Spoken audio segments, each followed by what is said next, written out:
Hola, sean bienvenidos al taller virtual Mantención y Uso de Equipo de Riego, en el cual en dos módulos vamos a ver respecto a este tema que les pueda aportar a manejar de mejor forma su sistema de riego.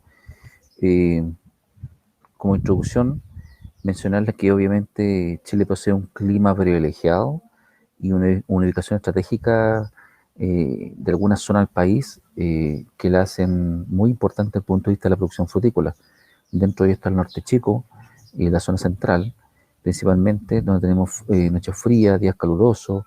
Esto permite una producción de fruta asociada a los requerimientos de horas frío y con productos de buena calidad, que son productos que son exportados al hemisferio norte, cuando obviamente ellos no tienen producción de fruta, lo cual ha incrementado la superficie plantada en Chile y sobre todo la, la competitividad del rubro frutícola en la zona norte.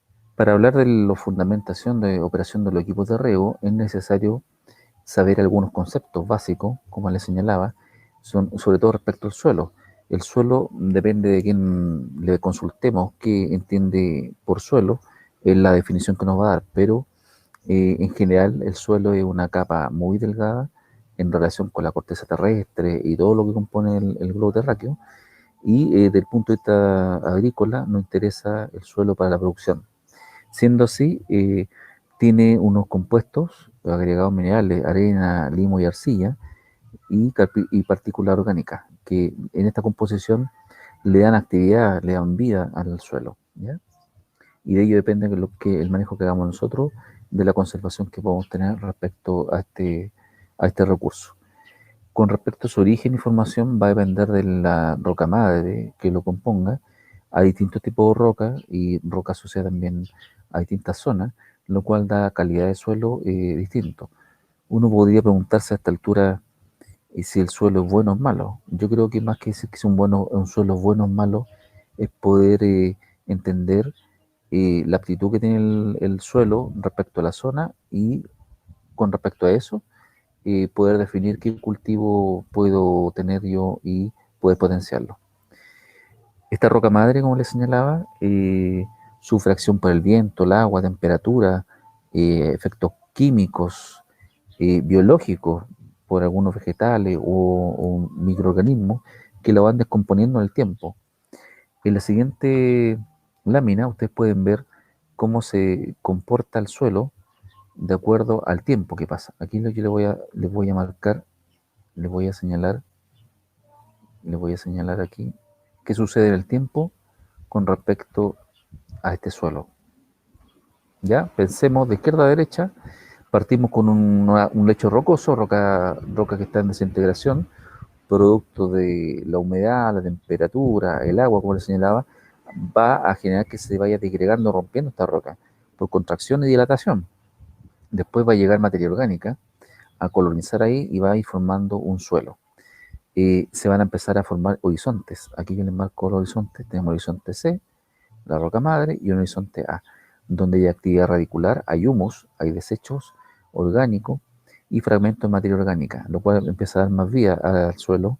Y después esto se va sustentando en la vegetación. Tenemos un horizonte A, un horizonte B y un horizonte C.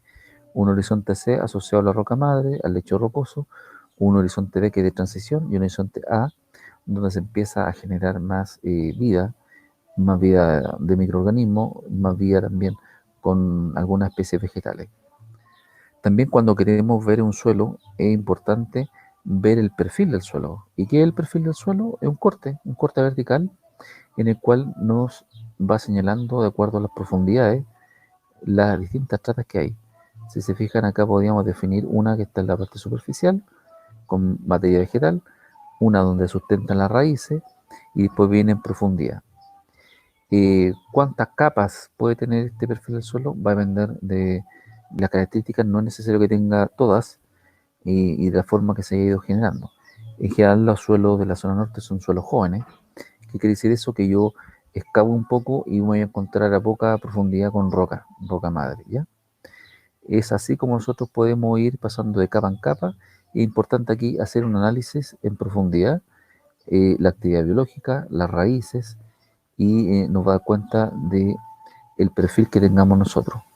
Cuando nosotros también queremos revisar algunas características del suelo asociado al riego, nos interesa la textura.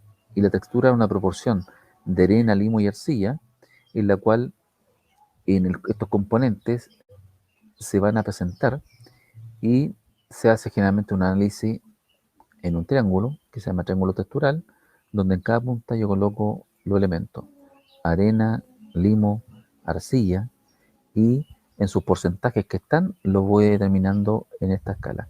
Al cruzar los datos, me sale qué tipo de suelo tengo. Yo acá le estoy marcando más o menos en la zona central de este triángulo están los suelos de uso agrícola que son bastante interesantes y que la gran mayoría de la gente quisiera tener, los suelos francos. ¿Ya? Un suelo franco es un suelo que está en las proporciones ideales de arena, limo y arcilla, pero si están los suelos arenosos, los suelos con limo y suelos con arena. Estas características del suelo están asociadas a estos elementos, como decía yo, que pueden ser que el suelo sea más pesado o arcilloso, cuando hay más arcilla, o un suelo arenoso, que va a ser con mayor porción de arena, y va a ser un suelo más liviano, va a ser un suelo más secante. Las proporciones en tamaño, fíjense, la arena es de 2 a 0,02 milímetros, y la arcilla son partículas muy pequeñas que inclusive las tenemos que ver al microscopio. Y estas son algunos, con este dibujo grafico bastante bien lo que es la textura del suelo. Un suelo arenoso, un suelo rápido, un suelo, aquí va el caballo a toda velocidad en el arado, un suelo arcilloso, un suelo pesado y una textura franca. Y esto también se asocia a un sistema de riego. Si tuviese un riego por goteo y un suelo arenoso, y aquí hay una gota de agua, el bulbo de mojación va a ser algo así, ¿no es cierto? Cuando el suelo es arcilloso, el bulbo de mojación va a ser de esta forma. Y cuando tenemos un suelo franco, el bulbo de mojación va a ser como un globo perfecto. Eso está dado por la textura del suelo. Y esto también me está dando un indicador de cuánto regar y cada cuánto tiempo regar.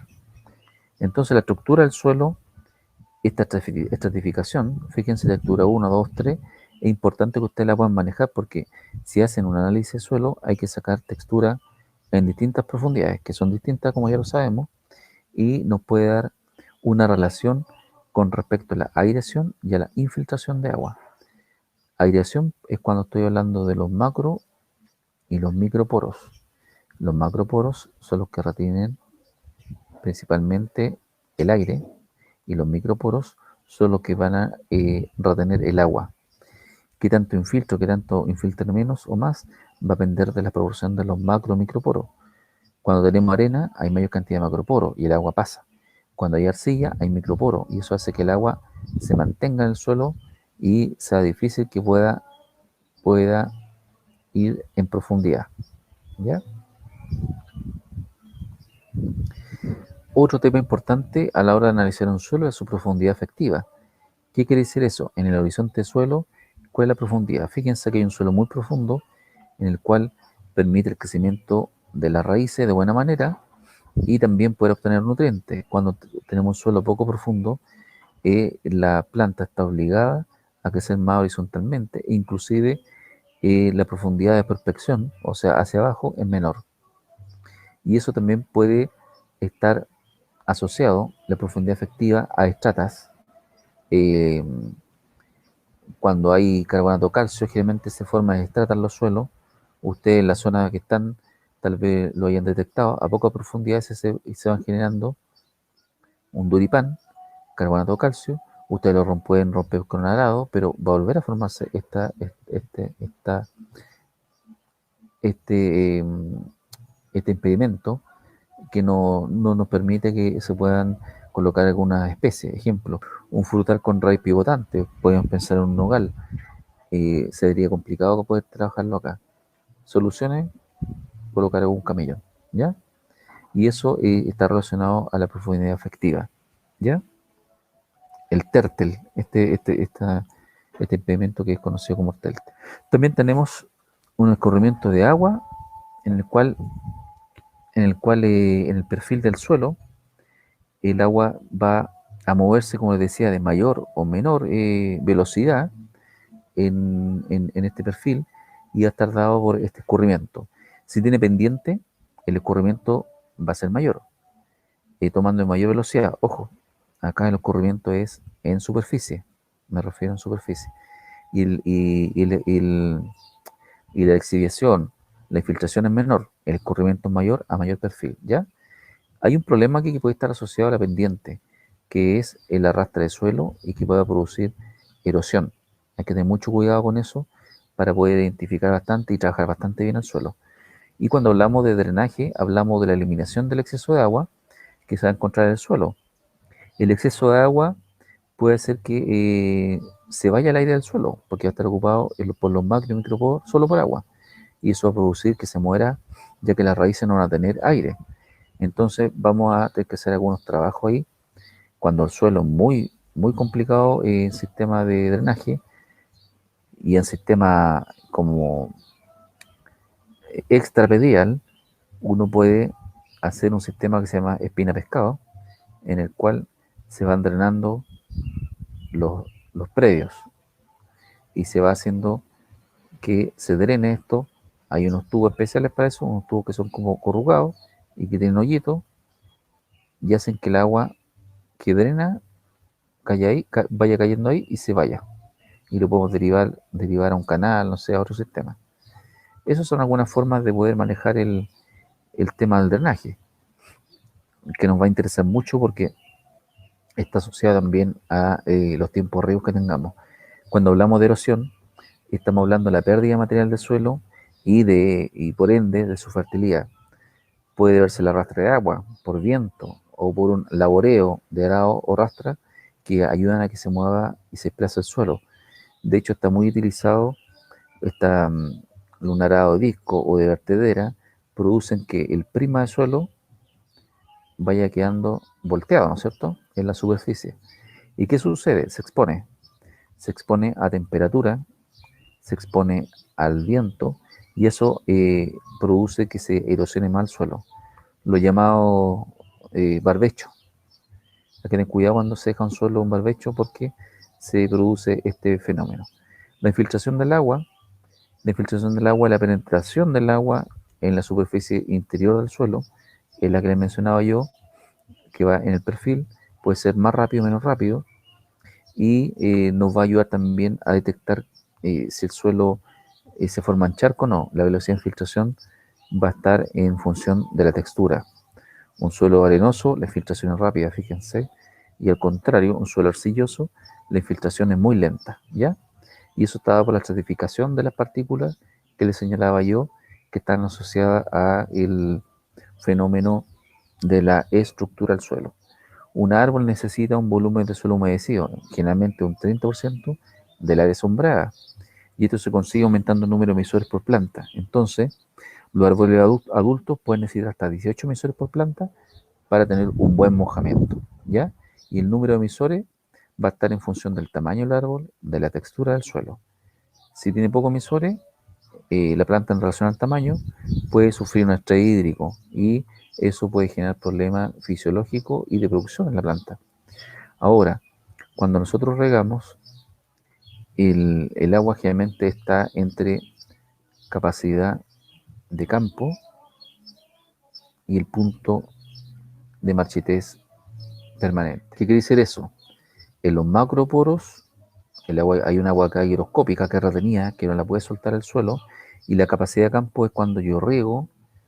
Ejemplo, yo riego mi jardín y echo agua y empieza a encharcarse el agua. Eso es capacidad de campo. Y el punto marchitez permanente está dado cuando la planta no encuentra agua y se nos marchita, ¿ya? Se nos marchita la planta. Entonces, entre estos dos extremos están los sistemas de riego. Entre cercano al punto marchitez permanente, aquí tenemos al riego tecnificado y a capacidad de campo tenemos un sistema de riego que es muy poco eficiente y, y tal vez el más conocido también, el tendido. Son los dos extremos que tenemos. Entre medio está el riego por surco y el otro sistema de riego. Como les señalaba yo, el poder tener una buena cantidad de emisores por árbol produce esto. Si tenemos poco, la planta se estresa, no va a crecer tanto, no va a fructificar tanto y no va a dar tanta fruta, versus un sistema de riego que está adecuado el número de emisores por planta. Y eso, es como les señalaba, está dado por el estado fenológico, la edad que tenga la planta, nos puede dar una relación de lo que necesitamos. Y en algunos sectores también el agua riego puede tener un alto contenido de sales, lo que va a producir que se pueda acumular en el suelo, ¿ya? Y el exceso de sales también va a afectar el crecimiento del cultivo y por consiguiente el rendimiento. Así que eso también es un tema a evaluar, la cantidad de sal que podamos tener en el suelo. La salinidad del agua se mide en deciciems por metro, esa es la denominación, y un deciciem es igual a aplicar 640 gramos de sal a un metro cúbico de agua destilada. Fíjense, 640 gramos a un metro cúbico de agua destilada. Y el agua con conductividad superior a 2 deciciem va a tener problemas en el desarrollo del cultivo. ¿Ya? Superior a eso ya empezamos con problemas. Cuando el nivel de sal es alto, ¿cuál es una metodología para poder trabajar? Regar más para ir removiendo esta sal que está en el límite del crecimiento radicular. ¿Cómo lo hacemos? Sobre todo en la zona de Copiapó, tenemos una superficie del suelo, un estrato, hay gotas, se produce este bulbo de mojación y en todo el perímetro se va acumulando sales. Entonces, ¿qué es lo que debo hacer yo? Aumentar el caudal de riego por más tiempo y hago que este bulbo crezca más y se desplacen las sales, porque en esta zona va a estar afecto a las raíces. Esa es una metodología poder trabajar cuando tenemos riego, que haya muchas sales en el suelo y con el agua para evitar que se vaya acumulando en las zonas radiculares. Acá en este siguiente dibujo ustedes pueden ver la salinidad del agua de riego, como se lo señalaba yo. Un DC100 son 640 gramos por metro cúbico, 2, 1280 y 40 DC100 equivale a igual al agua de mar, así de salado. Entonces la salinidad la podemos midiendo, fíjense, 2, pasadito 2, está todavía dentro de lo predecible. Sobre eso, como les decía, va a afectar la calidad, el rendimiento de los cultivos, inclusive el crecimiento. Y ya una calidad de agua sobre de 4 a 7, es muy mala la calidad del agua y hay que ver si podemos trabajar bien con el sistema de riego y ver cómo podemos trabajar también la calidad del agua. El control de la humedad en el suelo es importante que lo podamos manejar en el nivel de la zona de las raíces, como les señalaba yo. Y si el nivel es bajo, debemos aumentar los tiempos de riego. Si es alta en la zona inferior, la zona radicular, vamos a tener un exceso de agua. Y este fenómeno lo podemos controlar cuando hay humedad en el suelo, midiéndolo con un tensiómetro. Ese es el instrumento. ¿Qué otra forma también podemos manejar nosotros? Haciendo una calicata y revisando en este perfil del suelo la zona de mojamiento. Cuando riego, ¿cuánto demora en agua en salir del perfil? Ahí ya tengo una relación más clara. El agua también tiene impurezas que van a tapar los emisores. Mucha gente se dice, oye, tengo un sistema de riego instalado, está relativamente nuevo, pero esto hay que hacer mantención. Y la mantención, como vamos a ver luego, va a depender de la calidad del agua que tengamos. Y sobre eso es cuánto más o cuánto menos debiésemos hacer manejo eh, de lavado o del sistema de riego, de un retrolavado, si estamos hablando de una bomba con algunos filtros. Y la idea, lo principal es, en el sistema de riego, es necesario, sí o sí, filtrar el agua. Y los filtros van a equivaler a una medida que se llama mesh, a una medida que está dada una abertura de malla, y ese diámetro me ayuda a que yo pueda filtrar las impurezas que hayan en el agua. Cuando tenemos y hablamos de esa impureza, el tipo de filtro a utilizar va a estar en función de la partícula, como le decía yo, y para arena de grano fino vamos a necesitar filtros, ejemplo, de 100 mesh, ¿ya? Y aquí están la abertura de malla y las partículas. Es una relación que uno tiene para la hora de poder colocar algún filtro. Necesitamos sí o sí seguridad en el centro de control, ya que debe estar bien ventilado, la construcción debe ser tal que asegure la protección contra el viento, la lluvia, los rayos solares que les puedan dar la bomba y de los filtros.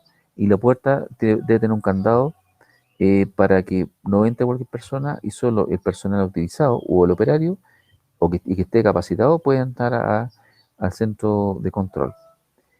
El balance hídrico en los cultivos va a ser el aporte de agua y es una relación entre el aporte de agua y las pérdidas. Un aporte de agua puede ser lo que nos da la lluvia o el riego, y las pérdidas va a ser por evaporación, por transpiración, por percolación profunda y escurrimiento superficial. Entonces aquí en este dibujo del balance hídrico del cultivo tenemos pérdidas por escurrimiento, por percolación, por evaporación y por transpiración. Hay un cálculo matemático que nos da cuenta del agua que se pierde, ¿ya? Del agua, del agua que tenemos nosotros, que va a ser aportada, en este caso por el riego, y nosotros hacemos la diferencia. Sobre esa diferencia de lo que pierde por evaporación, por escurrimiento, más el requerimiento cultivo, esa diferencia nos da el valor que es el agua que nosotros debiésemos reponer al suelo para que nuestras plantas puedan crecer. El decímetro es un dispositivo que nos va a permitir medir el agua del drenaje, ¿ya? Y va a ser la cantidad de agua aplicada y la diferencia de lo que drena, ¿ya? Con eso podemos nosotros saber la utilización del agua que necesitemos y, como les decía yo, lo que se haya perdido, ya sea por evaporación o por algún otro tipo de pérdida. Entonces, este mismo principio de riego localizado, donde la evaporación se puede estimar utilizando una bandeja de evaporación, que es un sistema, ahí uno hace un cálculo de la evapotranspiración y podemos tener un dato, preciso. Hay tablas para eso que nos dan el cálculo de agua a reponer. Aquí hay un dibujo del lisímetro donde regamos, pérdida por transpiración, pérdida por drenaje y sacamos la diferencia para poder tener un cálculo.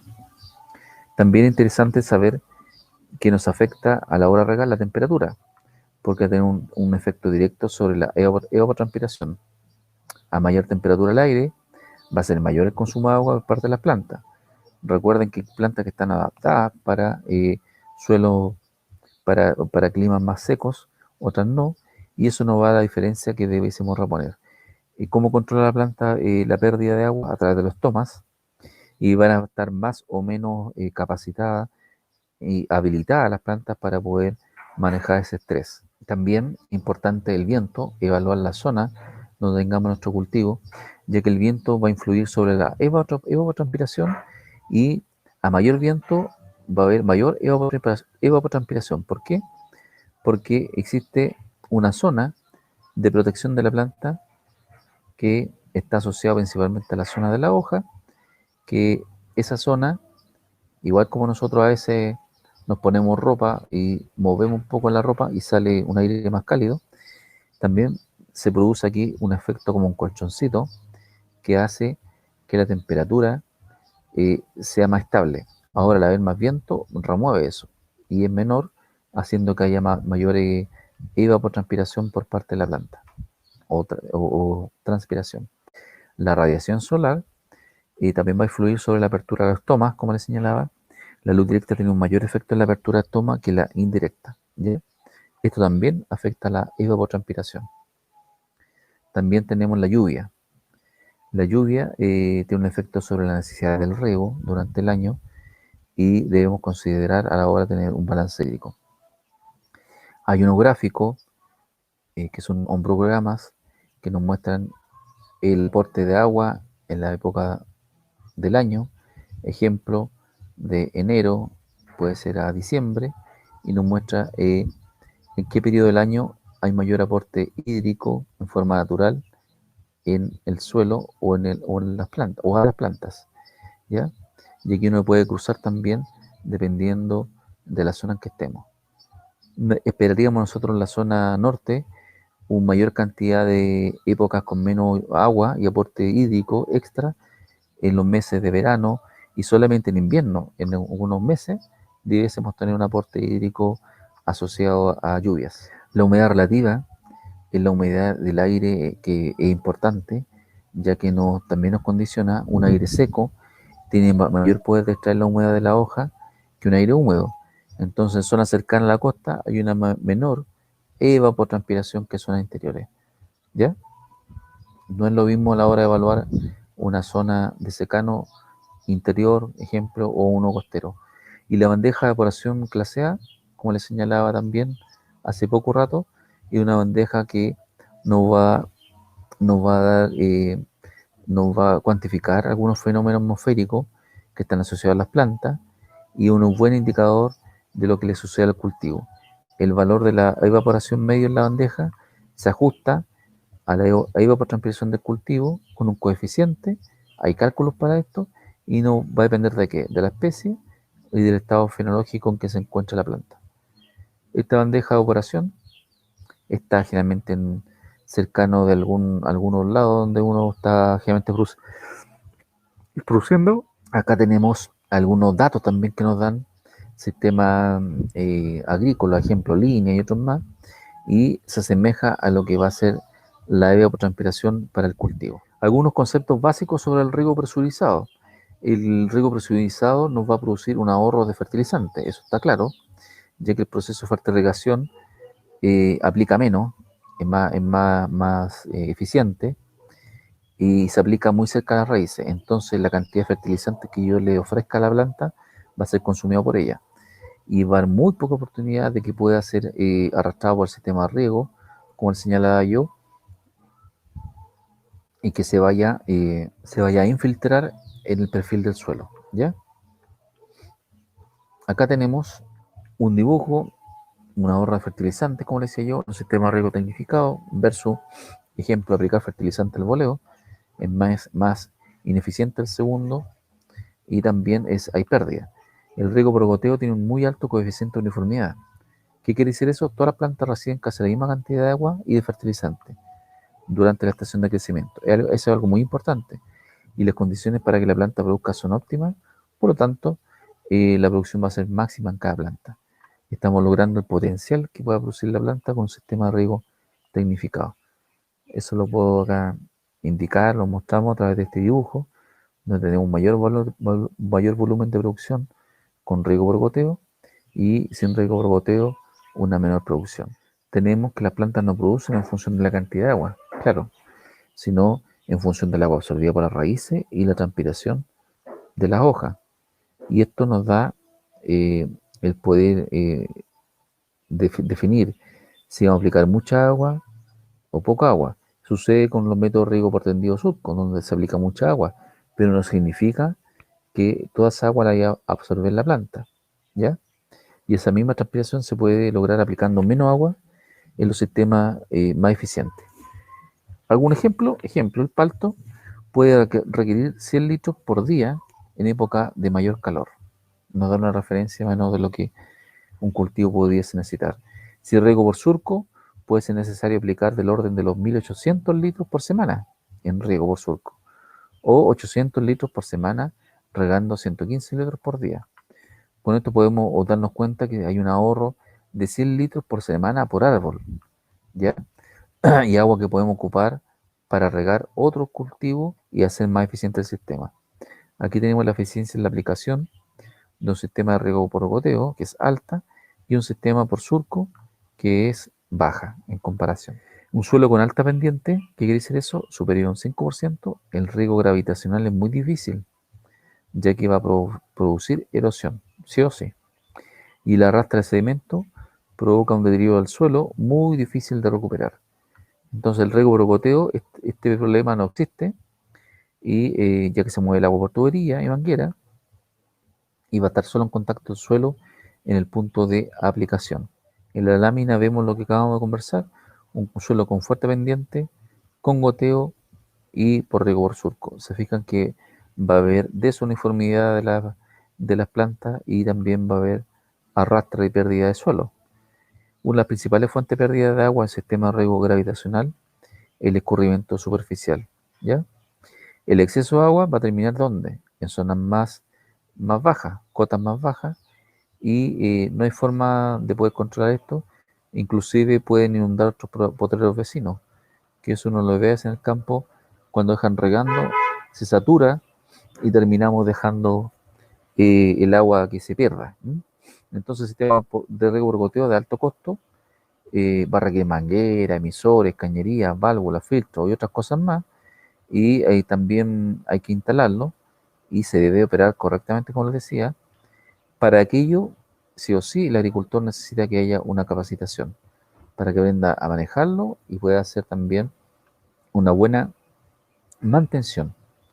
Ahora, la desventaja, el costo del sistema, que es más caro, eh, a largo plazo obviamente va a compensar el pago de haber instalado un sistema de riego.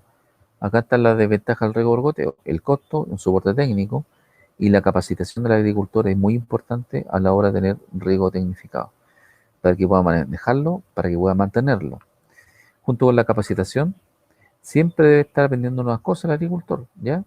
Entonces está obligado a que también deba estudiar por cuenta propia y capacitarse, ¿ya?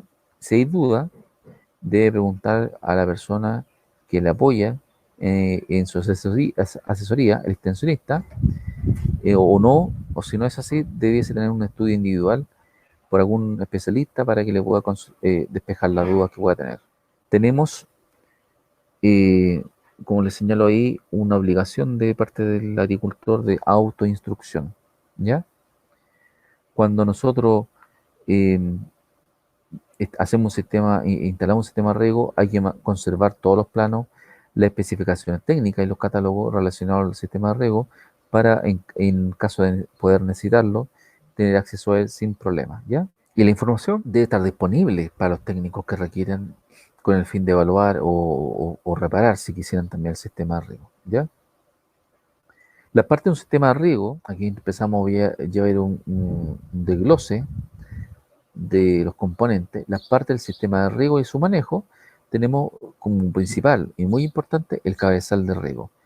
Y el cabezal de riego está compuesto por las bombas, los filtros, el sistema de inyección de los fertilizantes y la válvula de control. En esta figura vemos un sistema de riego con su cabezal en el campo. Pueden notar que aquí está la bomba, hay tuberías, están los filtros, distintos tipos de filtros, tenemos un manómetro, Venturi, el sistema Venturi es para la fertilización, tenemos válvulas y las válvulas van a ir a dar a laterales, ¿ya? Con sus matrices y laterales. Ese es en general el sistema de riego y ese es el cabezal, como aparece ahí. Ahora el cabezal, como el dibujo anterior, tenemos un control con una secuencia lógica donde está la bomba, ¿ya? Tenemos la bomba, tenemos un filtro, tenemos un inyector, aquí está un mezclador de abono, y eso aplicamos nosotros con un filtro también al sistema de riego. El fertilizante siempre se instala previo a los filtros, siempre, antes, ¿ya? O entre unidades donde haya filtro, para poder hacer una buena mantención de nuestro equipo de riego. Los componentes metálicos del sistema de riego son los filtros grava, las mallas, anillos, hidrociclones, que generalmente son de metal, aunque hay unos que están fabricados en PVC. Los componentes metálicos van unidos por pernos, tuerca y colilla. Entre piezas metálicas, la unión debe considerar empaquetaduras de goma o corcho. Aquí vemos los distintos tipos de componentes metálicos, ejemplo los filtros, empaquetaduras, tuerca y perno, asociado a un hidrociclón. También las bombas pueden ser accionadas por motores a combustión interno. En algunos lados funcionan con bombas de ese tipo, que son benzineras o petroleras, o con motores eléctricos. Hoy en día también se está innovando harto lo que es el sistema de riego y tenemos ahora instalados sistemas de riego y motores, obviamente, a paneles fotovoltaicos. Los motores eléctricos son más baratos de operar que un motor de combustión interna y en algunas situaciones hay que instalar motores benzineros que no es tan económico para el agricultor. Aquí tenemos un dibujo de los distintos tipos de bombas, como les señalaba, bomba motor bencinero y eléctrico. Los filtros son muy importantes ya que son los encargados de retener las partículas que están en el agua en suspensión y con esto vamos a evitar que se obstruyan los emisores. Los filtros más utilizados son los de malla y grava. Aquí tenemos los dos tipos, hay tipo de filtro de arena, no sé si lo han visto, son unos grandotes, acá adentro hay arena y por presión entra el agua ahí y va quedando toda la impureza retenida. y un filtro de malla mucho más pequeño, ustedes abren ahí esta parte de abajo y van a aparecer discos uno sobre otro superpuestos, que son los filtros de malla que nos ayudan en nuestro sistema de riego. Los hidrociclones son dispositivos que permiten reducir significativamente el contenido de arena del agua de riego, pero es aconsejable utilizarlo cuando los filtros se saturan rápidamente por arena fina, ¿ya? No van a servir para reducir la cantidad de materia orgánica, y el principio de funcionamiento es la creación de un vórtice. Un ciclón es esto, es como una especie de huracán adentro, y las partículas más gruesas caen, este remolino caen, van a rebotar y van a caer hasta un depósito acumulador. Esa es la lógica y el fundamento de un hidrociclón. Tenemos acá nosotros un dibujo donde aparece el hidrociclón, como le decía yo, y este movimiento adentro se produce ese tipo de movimiento y las partículas van a golpear y las más pesadas caen y las vamos a recibir para poder hacer limpieza. Ese es el sistema del hidrociclón. A riego, en los cuales nosotros podemos trabajar, y aquí tenemos en especial el panel de control eléctrico, donde el panel de control eléctrico, este circuito controla la bomba y el programador de riego. Es conveniente que la caja protectora tenga una llave para que no cualquier persona pueda entrar ahí. La idea es que aquí entre a trabajar gente que esté capacitada, sepa lo que está haciendo, piensen que hay un terminal también eléctrico ahí. Continuamos con las válvulas, la cual tenemos distintos tipos de válvulas. Las más comunes son para abrir o cerrar el flujo de agua en forma manual, o también por algún pulso eléctrico, y hay válvulas que son para extraer aire del interior de las tuberías para que evitar que el flujo se devuelva. A veces sucede que no tenemos muchas válvulas de aire y el sistema colapsa, se puede llegar a romper las cañerías. Entonces los tipos de válvulas son de aire, metal, tenemos para chequear, válvula de check, tipo mariposa, de aire PVC, de compuerta, de bola y eléctricas, ¿ya? Esos son los tipos de válvulas. Válvulas eléctricas manuales. Las válvulas eléctricas se abren cuando recibe un impulso, como les decía, eléctrico de un programador de riego. El programador actúa a base como un reloj control y le va la señal para que la válvula se abra a una hora determinada. Aquí el agricultor tiene que determinar el tiempo de riego, y cuando el tiempo de riego llegó a su término, la válvula se cierra automáticamente. Al tener un sistema sistematizado, es mucho más fácil poder manejar el riego. Ya no es tan complicado y más engorroso de tener que ir a cerrar, abrir cañería. Acá tenemos un sistema manual y sistema eléctrico. Ahora, las válvulas eléctricas poseen dos partes, el cuerpo y el solenoide. Y el solenoide es el que recibe la señal eléctrica, ¿ya? De 24 voltios, para abrir una válvula en forma automática. Entonces, para abrir en forma manual, debemos manipular el solenoide girándolo un cuarto de vuelta en contra del sentido de la manecilla del reloj, válvula marca Reinberg y modelo equivalente, o moviendo una pequeña válvula abierta ubicada junto a él.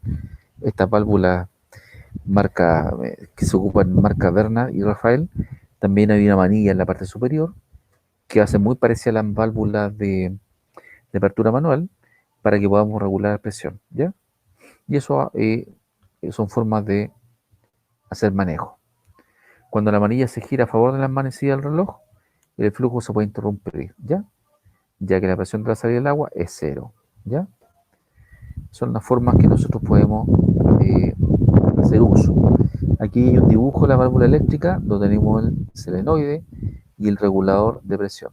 Aquí está el regulador de presión. Como decía, se activa automático, abre y cierra el flujo de agua para el riego.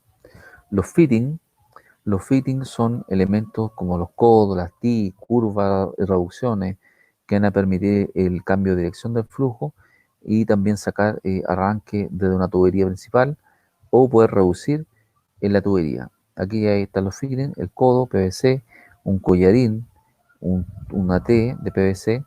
Se ocupa mucho en el proceso del armado del sistema de riego. Los manómetros son bastante importantes en un sistema de riego, ya que son los dispositivos para medir la presión en el sistema, ¿ya? El sistema de la bomba genera una presión y es necesario estar mirando cada cierto tiempo es que esta presión esté dentro de los rangos utilizados, y para eso ocupamos el manómetro, y los filtros también provocan una disminución en la presión a medida que se va ensuciando. Así que ya tiene un indicador interesante para poder evaluar cuando baja la presión. Puede ser que está asociado primero a filtros sucios. Debemos saber también cuándo la disminución es máxima para proceder a lavar los filtros, ¿ya? Y a nivel de emisores, la presión se debe trabajar con la presión recomendada por el fabricante y debiésemos revisarla cada cierto tiempo. Acá tenemos un dibujo con los manómetros, que son los que nos ayudan a medir las presiones que existen en el sistema. Tenemos también algunos tipos de tuberías. Las tuberías pueden ser fabricadas en PVC, polietileno de alta densidad o de fierro. Las tuberías más utilizadas son las PVC por precio también y son fáciles para unirlas. Aquí tenemos un distinto tipo de fierro, PVC, polietileno y su distinto uso. Cuando queremos hacer unión, tenemos también una unión tipo brida, en la cual vamos a unir un fierro a uno PVC, vamos a utilizar unión tipo brida, que son con perno y empaquetadura. Aquí está la forma en que se trabaja. También las tuberías de PVC se van a clasificar de acuerdo al trabajo. Cuando hablo de trabajo me estoy refiriendo a la presión. Y por eso tenemos tuberías específicas para conducción de cable eléctrico, para alcantarillado y para conducir agua. Así que no es lo mismo que utilizar cualquier tipo de tubería. Y este diámetro externo nos va a dar el diámetro y nos va a dar la presión de trabajo. Las de mayor resistencia a la presión son más gruesas las paredes y se clasifican estándar entre 4, 6 y 10, que van a soportar de entre 4, 6 y 10 bares de presión respectivamente. Las tuberías de alcantarillado y conduit no deben utilizarse en instalaciones de riego por goteo para conducir agua. Esas son de otra categoría. Aquí en el dibujo pueden ver los tipos de tubería. Conduit tiene un color naranjo, la de color más azul para presión de agua y para alcantarillado gris, con sus distintos diámetros de tubería, 40, 50 y 63, como les señalaba, nos dan cuenta de cuánto es lo que nosotros podemos utilizar. Y las clases de tubería, 4, 6 y 10, también están dadas por las características de su grosor. Aquí están de frente 4, 6 y 10. Cuando en el sistema de riego, obviamente colocamos distintos tipos de emisores, y los más comunes son los tipo botón. Hay emisores en línea, emisores insertados dentro de la lateral, y ellos cumplen el mismo objetivo. ¿Cuál es? Llevar agua a través de mangueras en forma de gota a las plantas. Tenemos aquí los distintos tipos de emisores de tubo polietileno lineal, tubo con un gotero insertado, gotero tipo bastón, gotero en línea, gotero autocompensado, cubierta y alma, que vence el centro del gotero, con un corte de cómo se ve. La gracia es que, ¿cuál? Entra el agua a presión y el agua a presión se ve obligada a pasar por estos canales que son muy pequeños y hacen que le disminuya la velocidad y termina emitiendo una gotita de agua en distinto caudal. Es el fundamento de un emisor. Los inyectores de fertilizante, hay varias formas de inyectar fertilizante, pero los más comunes son el inyector tipo Venturi, que es el que les señalaba yo, tanques presurizados y por conexión al tubo de succión de la bomba. El último método que le acabo de enseñar es más utilizado, aunque deben realizarse mantención periódica junto con la bomba.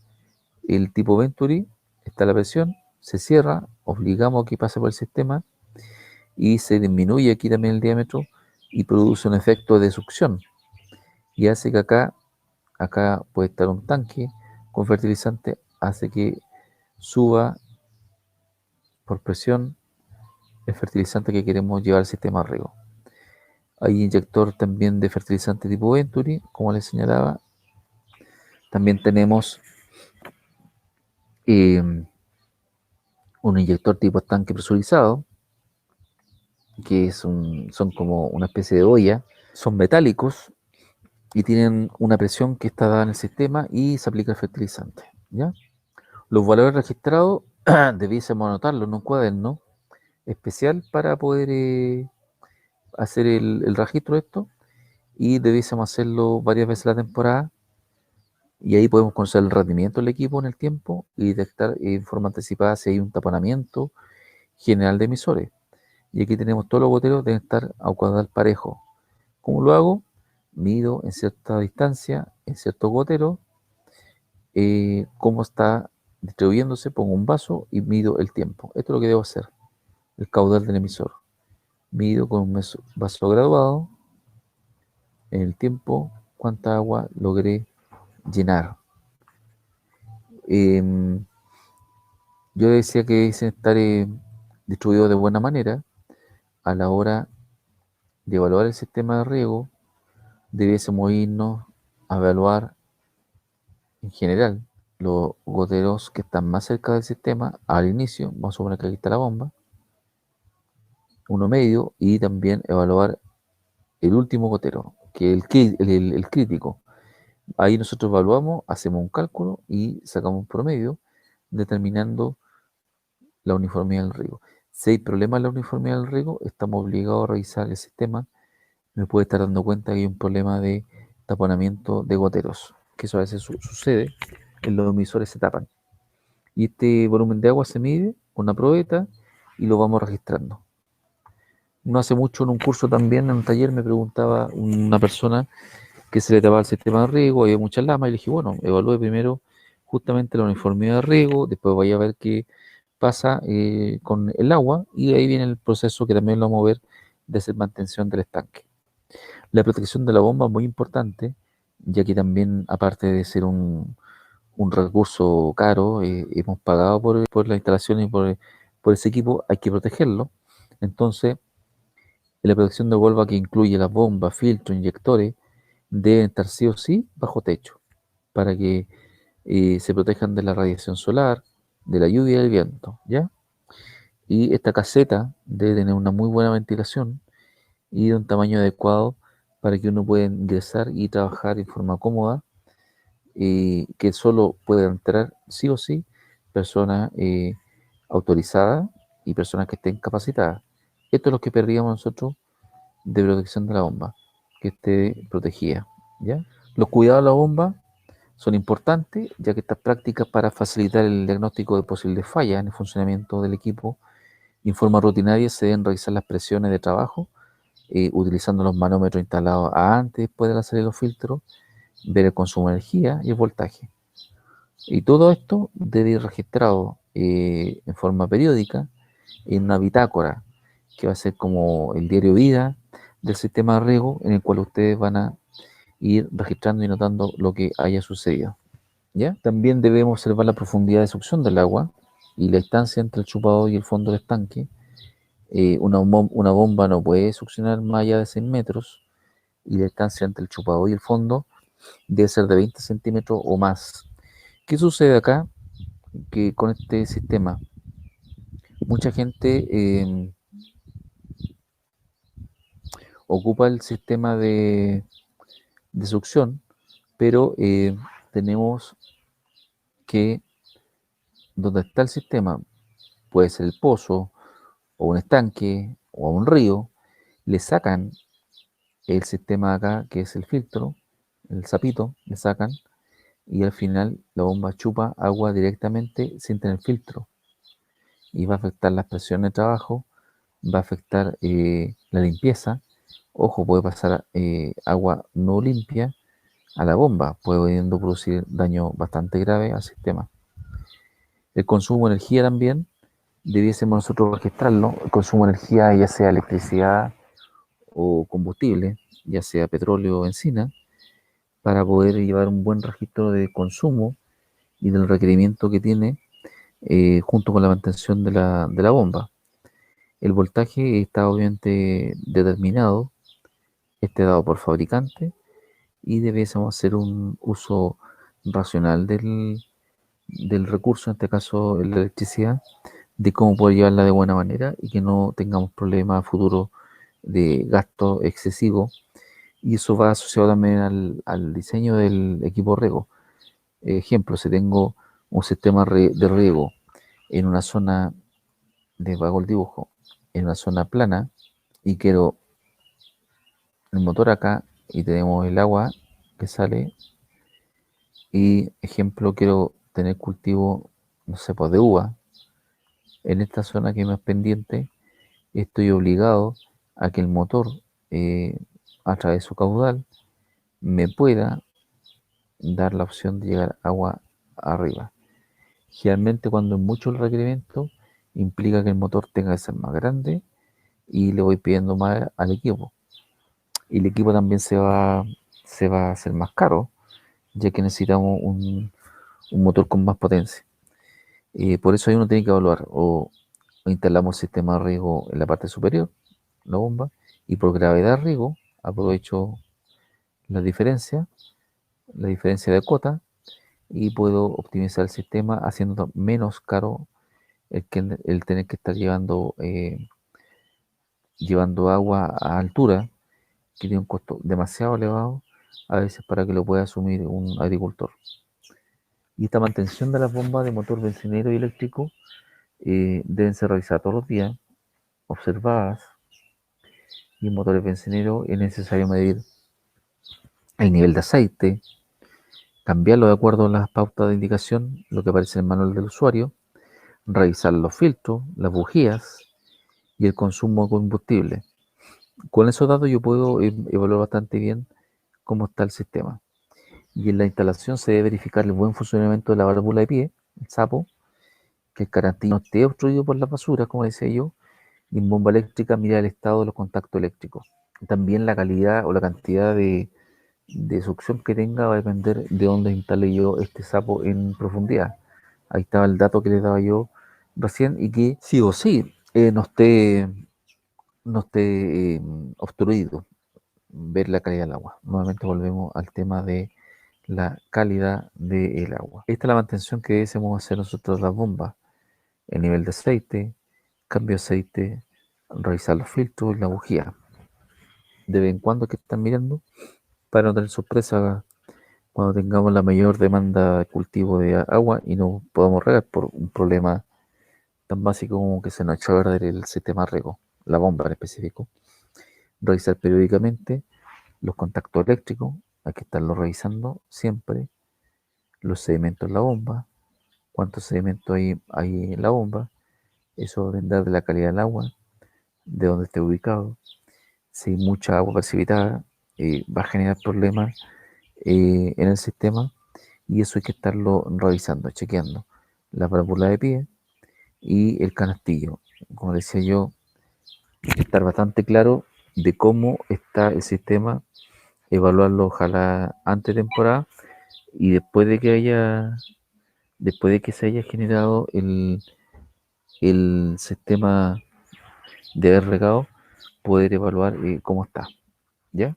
La limpieza de filtros, los filtros deben ser limpiados cada vez que la pérdida de presión ha alcanzado su límite máximo. Como decía yo, hay parámetros, hay datos que están dados por tabla, por el fabricante, y el factor, como le decía yo, muy preponderante es la calidad del agua. Si tengo aguas con precipitado, si tengo aguas con cierto nivel de turbidez, que vienen dadas así, que venga con materia orgánica, sí o sí estoy obligado a tener que hacer limpieza de los filtros en forma seguida, periódica. Un agua con alto contenido sólido en suspensión, debiésemos lavarlo varias veces en el día, mientras que un agua muy transparente, el lavado puede hacerse cada 2 o 3 días, ¿ya? No debiésemos dejar pasar más de 3 días para lavar el filtro, para revisarlo y ver si está funcionando de buena manera. ¿Cómo se hace eso? Bueno, como le señalaba yo, este filtro de anilla se desconecta, se suelta en la parte baja. Acá tiene, como ver ahí, hay un hilo, se saca y va a aparecer esto. Van a aparecer todos los filtros puestos. Ustedes lo tienen que revisar. A simple vista, con luz se puede ver, se pueden lavar. Si tienen mucha materia en suspensión, se lavan bastante bien. se dejan que limpien bien y una vez después del limpio se puede instalar nuevamente el sistema de riego. Recuerden, donde están las especificaciones técnicas de que haya un filtro hay que mantenerlo, no sacarlo por nada, aunque a ustedes les parezca que el agua está clara, debiésemos tener sí o sí manteniendo un filtro que nos dé cuenta de que podemos regar con calma, con tranquilidad y que no se los vaya a tapar el sistema. Tenemos el uso del programador de riego. Es muy importante que estén capacitados los agricultores en el manejo de un programa de sistema de riego, ya que aquí damos el tiempo.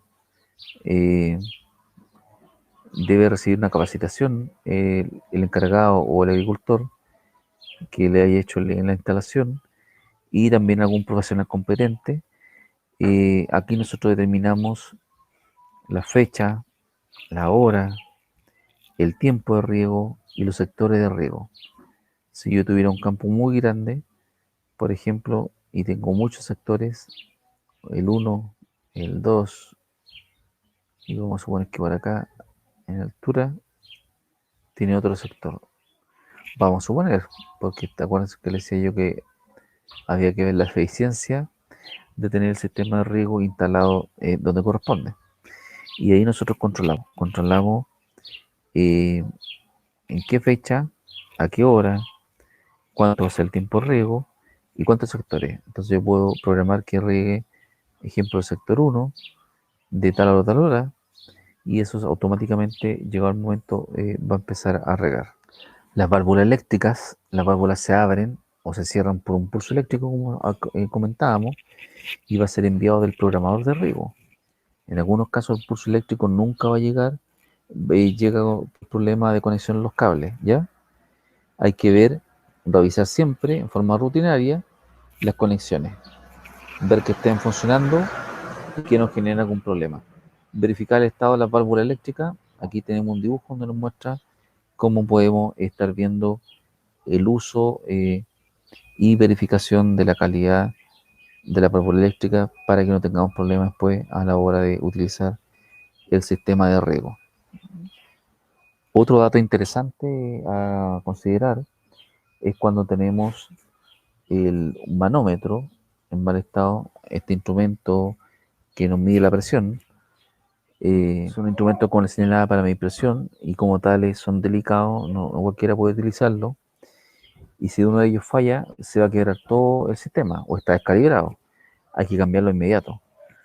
Y las principales fallas en el manómetro en mal estado va a ser la pérdida de glicerina, que se haya quebrado el vidrio de protección, o que la aguja no se pueda mover. Entonces hay que cambiar el manómetro en mal estado. Aquí tenemos un ejemplo. Antes del sistema de filtros, ¿ya? Después del sistema de filtros, revisarlo y si hay que cambiarlo, se cambia. Algunos problemas del estado de los manómetros incorrectos, cuando están indicando presiones que no corresponden, cuando el vidrio está roto, cuando ha perdido la glicerina o está fuera de lo que debe estar indicando. Y aquí tenemos un manómetro utilizado y en forma correcta que está indicando la presión que corresponde en el momento indicado que nosotros estamos requiriendo el sistema de riego. Eso es hasta ahora lo que hemos podido ver en nuestra primera sesión del taller virtual de mantención y uso del equipo de riego. En la siguiente sesión vamos a seguir ahondando un poco más para que tengan más claridad de cómo hacer un buen uso de nuestro sistema de riego. Le agradezco su asistencia.